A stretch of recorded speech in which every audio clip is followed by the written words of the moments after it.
for my job yesterday. They found out I had a TikTok, but they didn't say that was the reason. I just found out afterwards that that was the reason. So now I'm curious as to what it is that I say on my TikTok. Yo, what is going on, guys? It is Taylor the Fiend back again, and today we are taking a look at feminists getting fired for posting cringe online. This has been a huge trend lately, and it is absolutely hilarious. Let's jump into it. So DoorDash just deactivated me 2 days after I reported my sexual assault. 2 days ago on October 12th, 2025, I was a victim of SA by a DoorDash customer while I was doing my job as a DoorDash driver, and I got it on video. The customer who committed a crime against me. Hey guys, I just lost my job, and they won't tell me why. They're supposed to send an email immediately after deactivation providing you the reason why and a link to appeal, and they didn't. So for some context here, if you don't already know, she illegally recorded an intoxicated guy who was passed out on his couch and claimed it was assault, and currently she's being indicted on 2 felony charges. Absolutely great stuff here. So I contacted support, and they made me sit on the phone with them for 50 minutes just to tell me that they can't tell me the reason why, and I have to just go ahead and appeal without knowing why. So my chances of getting my account back, they have my money in that account. I was working. I was literally working, and they deactivated me. This is related. They just punished me for posting about my sexual assault while door dashing. They just fired me, and the police are doing nothing.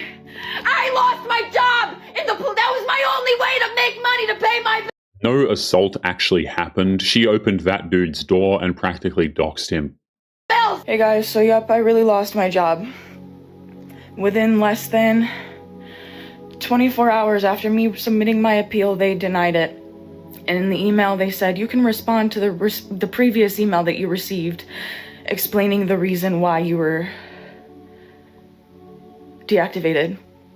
I never got the email. So last night, I contacted one support agent. We sat on the phone for 25 minutes, and then she transferred me to the community response team. The person on the community response team told me that was the highest team I could get to. They made it clear why she was let go from DoorDash, but she has to try and be a victim anyway. There's literally nobody else she could transfer me to. I could hang up the phone and call back and then get transferred to the community response team again. So I sat on the phone with her for another 30 minutes, and she told me that she couldn't tell me. There's no way that they could tell me what the reason why I just lost my job. She tried to ruin a man's life in the name of making a viral video. I mean, she deserved to get fired. Got fired for being a woke professor. No, you got fired for scamming your students out of $120,000. I'm gonna let her tell you what she said she was doing, and then I'm gonna show you the truth with receipts. I designed a kick-ass course to teach my 600 students about basic self-awareness, empathy, and essential communication skills for life, but I mean, basically being a good human. Even when she describes this course of hers, it still comes off as a gigantic and obvious grift in my opinion. Now, let me tell you what she actually did. She designed a college course that required you pay to join her patriarchy rebellion community for the low price of $99 a year. Remember, she has 600 students. Now, since she was teaching at a business school, you might think that the patriarchy rebellion community is about succeeding in business. It's about communicating well in business. Nah, according to her, it's a safe place to coordinate our efforts to burn everything to the fucking ground. This is her.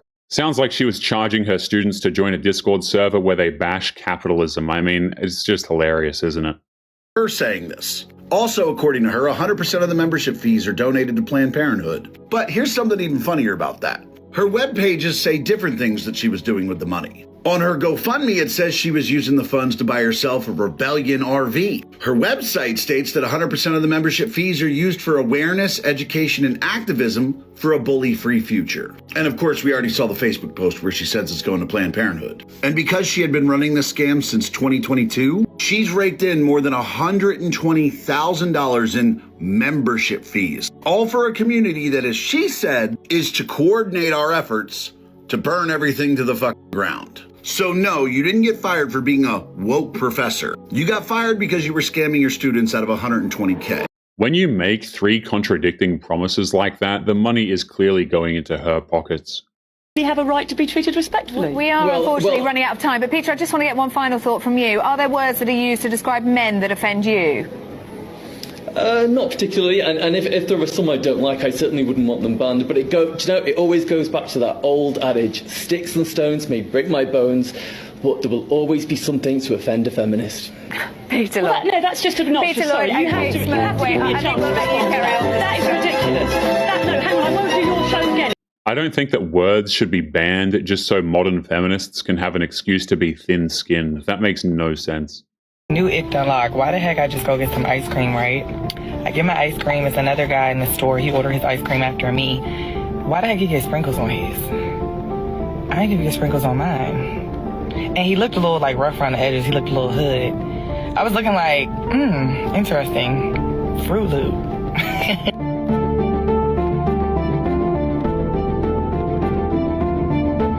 Men can't even enjoy going out for ice cream without a modern woman putting him on blast. Well, would you just look at that? Wasn't that just something? And I have been noticing the content of this particular nature growing in increasing popularity on social media lately, because there are apparently some women out there that find domestic violence and physical abuse against men from women to be something to be joked about. They find it It's disturbing how some women think that being violent towards men is a laughing matter. funny. Because if not everyone got to read what was stated there, let's review. If a man said this, the internet would come unhinged. But as long as it's a woman joking about abusing a man, it's funny. Because here's another example. Like this. Someone is going to have to explain to me why some women out there and some men find abuse to be funny. Because in the spirit of equality, a man would be canceled for that. It's not funny at all. Nobody should be violent to anybody, especially in relationships.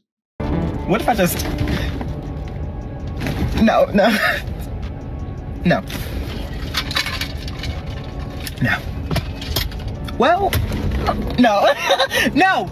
She deserved to get fired since she was making jokes about poisoning people's food. Feminist gets fired seconds after posting this on social media. Every guy should start in jail and have to work his way out. Absolutely. I think love that idea. Because it's like you need to earn your place out here. You do. In my opinion.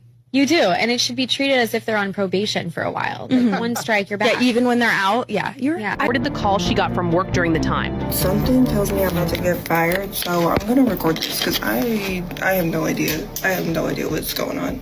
It's wonderful that men get to live in a world where we are all guilty until proven innocent. How fantastic is that, guys?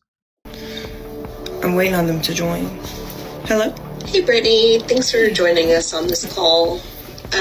I wish this was under better circumstances.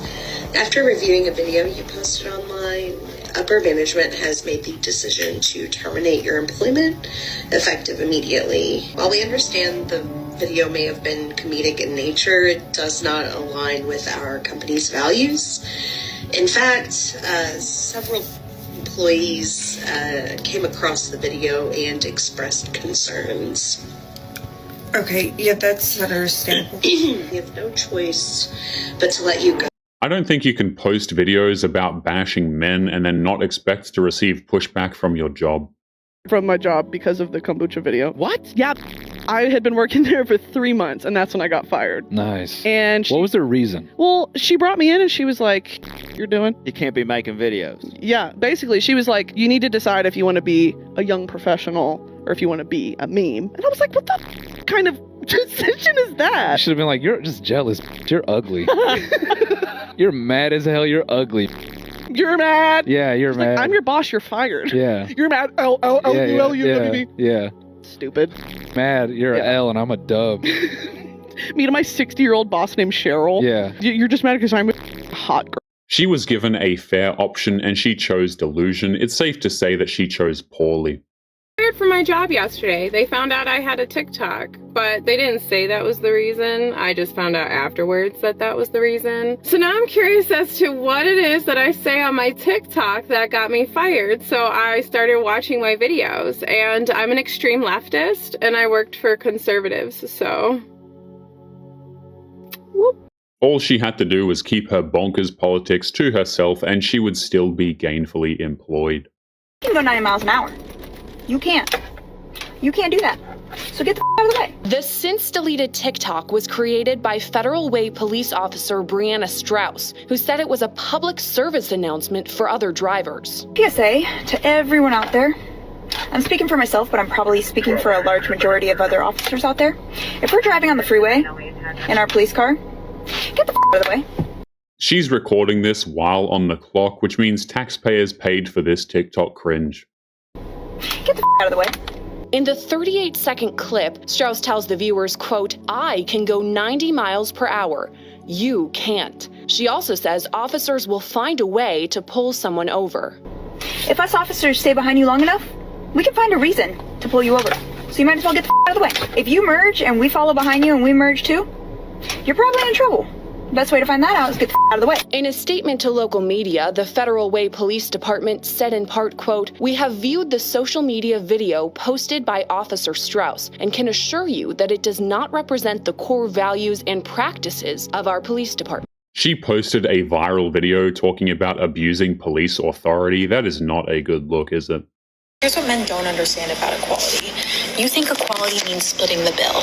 Women live in a society where equality has never existed in the first place. Women still only make 80% of what a man makes for the same full-time job. There is something deeply poetic about a billionaire Nepo baby using her platform to convince her audience of mostly working class women that working class men who make a median wage of $70,000 a year in the United States should foot the entire bill of the relationship. There are 4 reasons why Becca Bloom is wrong, and the first is that Becca doesn't care about equity or equality. The only E Becca cares about is entitlement.